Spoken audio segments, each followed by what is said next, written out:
Halo, salam Fan Muara Panmama TV. Kita bertemu lagi di channel ini Fan Muara Panmama TV. Kita akan membicarakan mengenai pertandingan-pertandingan yang ada di Piala Dunia. Di video sebelumnya saya sudah memprediksi 4 pertandingan yang kemarin. Yang pertama itu Wales ya, secara mengejutkan kalah 2-0 dari Iran. Saya sedikit mengeluhkan Wales, tapi saya kira kartu merah Hennessy itu berperan merubah jalannya pertandingan ya. Padahal Wales sudah cukup menguasai, itu kurang tepat prediksi saya. Lalu yang kedua ada laga yang juga cukup seru antara Senegal melawan Qatar. Terbukti ya, Qatar akhirnya tersingkir dari Piala Dunia ini. Yang ketiga secara mengejutkan ya, memang saya melihat Ekuador akan menyulitkan Belanda ya. Tapi ini sebuah surprise dari Ekuador mampu menahan Belanda. Saya melihat Belanda akan menang tipis, tapi kenyataannya hasilnya draw. Lalu yang terakhir itu adalah laga Inggris versus Amerika. Saya pun memperkirakan Inggris akan menang tipis dengan Amerika, tapi akhirnya Amerika mampu menahan Inggris 0-0 ya, tanpa gol. Kita masuk ke laga nanti malam. Ada 4 pertandingan. Yang pertama itu Tunisia Australia, lalu ada Prancis versus Denmark, lalu ada juga di grup C sang kejutan Arab Saudi akan menghadapi Polandia, dan yang ditunggu-tunggu fans Messi, Argentina akan bertemu Meksiko. Saya akan membahas pertama dulu laga Australia versus Tunisia ya. Kedua tim meraih hasil yang kurang bagus di pertandingan pertama. Tunisia hanya bermain seri dengan Denmark 0-0, dan secara permainan juga tidak begitu istimewa. Begitupun Australia ya, sempat unggul 1-0 dari Prancis, tapi malah akhirnya dipermak habis 4-1 oleh Prancis. Tunisia dan Australia sudah 2 kali bertemu, tapi sudah cukup lama ya, saling mengalahkan. Terakhir Tunisia di tahun 2005 menang atas Australia 2-0, tapi di tahun 97 Australia menang atas Tunisia 3-0. Tunisia masih mengandalkan Kaziri ya, striker Montpellier yang sudah mencetak 24 gol. Tunisia dari 9 laga Piala Dunia yang terakhir yang dia jalani adalah cuma menang 1 kali ya. Cuma menang 1 kali. Ini jadi alarm berbahaya buat Tunisia ya. Dari 9 laga terakhir Piala Dunianya, Tunisia cuma menang 1 kali. Lalu kalahnya itu 9 kali ya. Cukup banyak juga Tunisia. Bagaimana dengan Australia ya? Australia dari 9 laga terakhirnya di Piala Dunia itu juga sama, cuma menangnya 1 kali. Bahkan di 4 laga terakhir Australia itu ya, 4 laga terakhir Australia di Piala Dunia itu tanpa kemenangan ya. Di Piala Dunia kita bilang. Lalu kalau kita berkaca pada pertandingan terakhir mereka, 5 pertandingan terakhir Australia kalah cuma 1 kali. Itu pun dengan Prancis ya, setelah ketemu lawan yang tangguh. Sebelumnya kan Australia bertemu dengan Peru di playoff seri ya, sempat mengalahkan Selandia Baru 2 kali. Sedangkan Tunisia ini ya baru kalah 9 kali. Baru kalah 1 kali dari 9 laga. Cukup kuat Tunisia ini ya. Dan kekalahan Tunisia itu dikalahkan oleh Brazil 5-1. Sisanya Tunisia menang 4 kali, seri 4 kali ya. Cukup bagus Tunisia 9 laga terakhir. Jadi saya akan mengulas kira-kira bagaimana kedua tim ini. Menurut saya, jika melihat dari kekinian ya, saya melihat laga ini ada potensi berakhir draw. Karena apa? Walaupun Tunisia secara pemain mungkin lebih bagus kualitasnya dari Australia, tapi kalau lihat laga pertama sering salah passing, masih finishingnya belum bagus ya. Saya melihat laga ini akan draw, dan mungkin tidak akan terjadi banyak gol di laga ini ya, mengingat kedua kesebelasan penyerangnya itu kurang mampu memaksimalkan peluang. Bahkan kita lihat Tunisia beberapa kali dapat peluang, tapi bolanya malah melebar jauh tendangannya. Saya melihat laga ini potensi draw, bahkan dengan skor kecil ya. Lalu masuk ke laga 2, Polandia versus Arab Saudi. Ini laga yang sangat menentukan bagi salah satu wakil Asia ya. Jika Arab Saudi menang, kemungkinan besar bahkan sudah dipastikan dia akan lolos ya, Arab Saudi minimal jadi runner up, karena sekarang Arab Saudi memuncaki klasmen dengan poin 3 ya. Polandia poin 1 setelah sebelumnya bermain seri dengan Meksiko. Arab Saudi 5 laga terakhir ya, memang cukup bagus Arab Saudi ini. 5 laga terakhir Arab Saudi itu menang 4 kali dan hanya kalah 1 kali ya, Arab Saudi. Kalau kita lihat Polandia itu kalah 2 kali, seri 1 kali, menang 2 kali ya, Polandia. Tapi kalau kita lihat dari sisi pemain ya, kembali Arab diperkuat, semua mayoritas 26 pemainnya bermain di Liga Arab ya, pemain domestik ya. Sedangkan Polandia banyak diperkuat oleh pemain-pemain yang bermain di liga-liga besar ya, seperti Zelinski bersama Napoli, ada Lewandowski bersama Barcelona ya.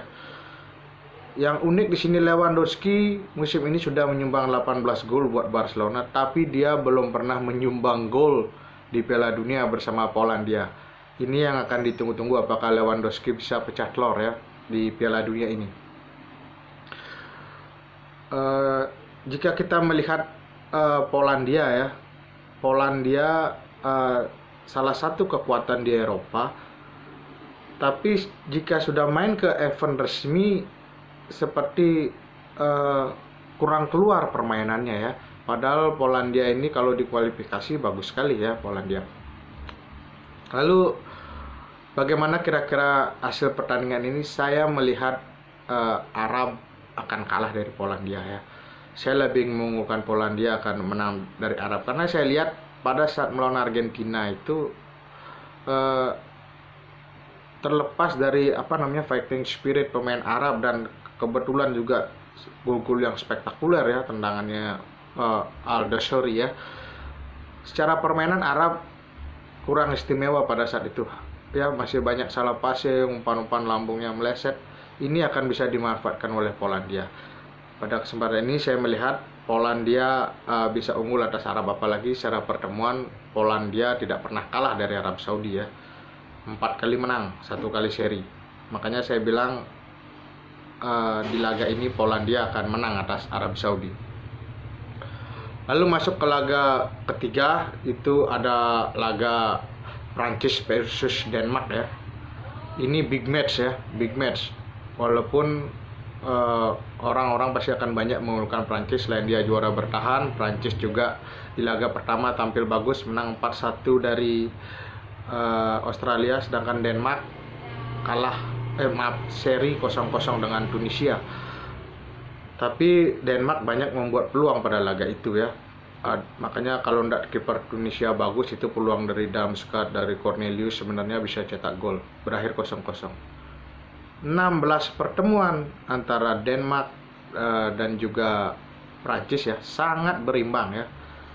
Prancis menang 8 kali, 1 kali seri, dan Denmark menang 7 kali ya. Bahkan di 3 laga terakhir Denmark menang 2 kali dengan Prancis dan seri 1 kali. Tidak pernah kalah Denmark dengan Prancis. Makanya kalau ada yang bilang musuh kekinian Prancis yang paling menyusahkan Prancis itu Denmark, salah satunya ya. Prancis kalah 2 kali dan hanya seri dengan Denmark. Ini deja vu, di 2018 juga mereka pernah bertemu di Piala Dunia, itu berakhir seri ya. Sedangkan 2 kekalahan terakhir Prancis dengan Denmark itu baru-baru ini di Nation League.